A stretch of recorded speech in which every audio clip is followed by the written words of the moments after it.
Hey, welcome to week 9 of Educational Research course. This is Dr. Henkel here, and I want to go over your week 9 assignments that start on October 25th and they run through October 31st. So this week we're going to be focusing on experimental designs out of your Cresswell book, chapter 10.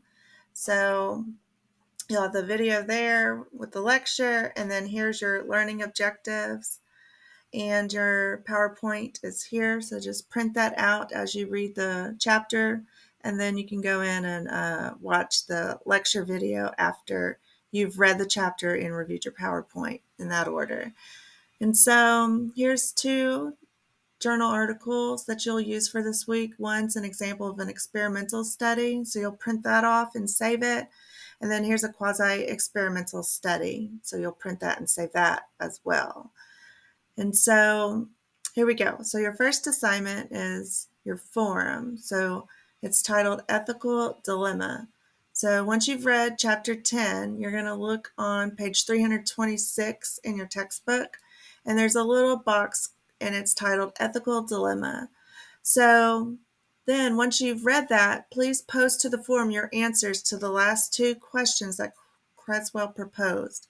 And here they are. Number 1, how would you justify random assignment? And then number 2, what suggestions can you make to this parent about how you would plan on giving that student more vegetables? And so those answers can be found, how you would answer that in your textbook. So just it's all around there, around page 327, dealing with the ethics component.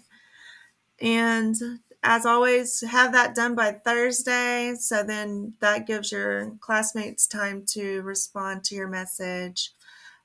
And you'll have to respond to 2 others yourself by Sunday. And so the guidelines are all right there for you. So if we go back, 9.2 assignment is research journal article review. You're going to read those 2 articles that I showed you just before, and you're going to focus just on the methodology component of those studies, and then answer these following questions for both articles. So you do not have to be very stringent with your APA on this assignment, but I do want you to do proper headings. But you can just post the question and then just type your answer underneath, and then post the next question and then do that again. But do that for each article. So I would do one assignment for one article and then do the next article separately. Okay, so moving on. Your next big assignment for the week is we're going to go back, and we started this in like week 2 or 3 where you did your annotated bibliographies and you did 10 resources. Well, now you're going to do 10 more. So you've done this before. It's the exact same thing. So you're going to be able to use the different databases that we talked about with the ERIC or the Google Scholar and the Tennessee Library, and find different articles.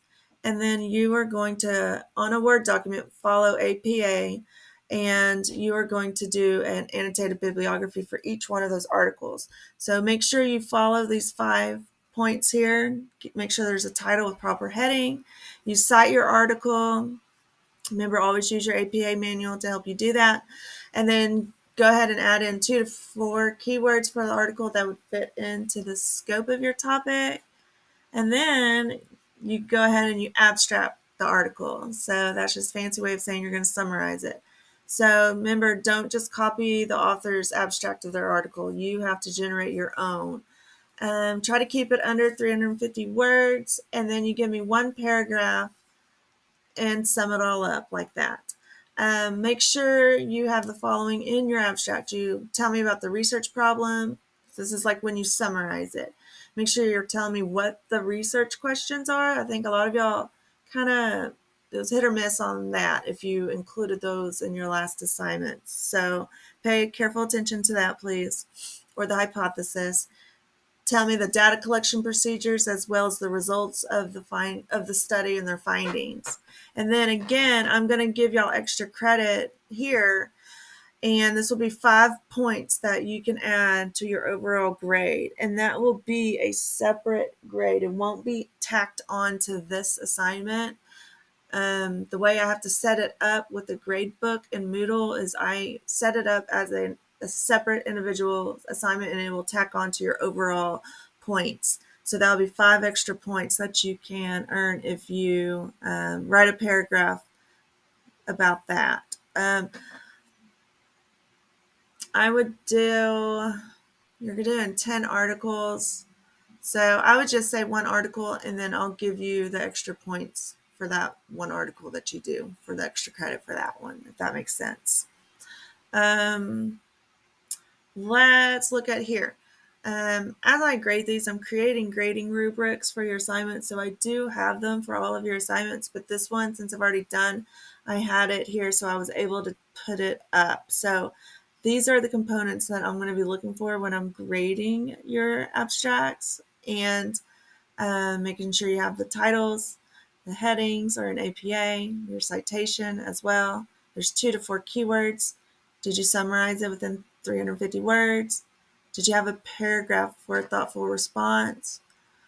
Did you tell me the research problem, research questions, data collection procedures, and the results? Okay, so just know that that's how I'm grading you.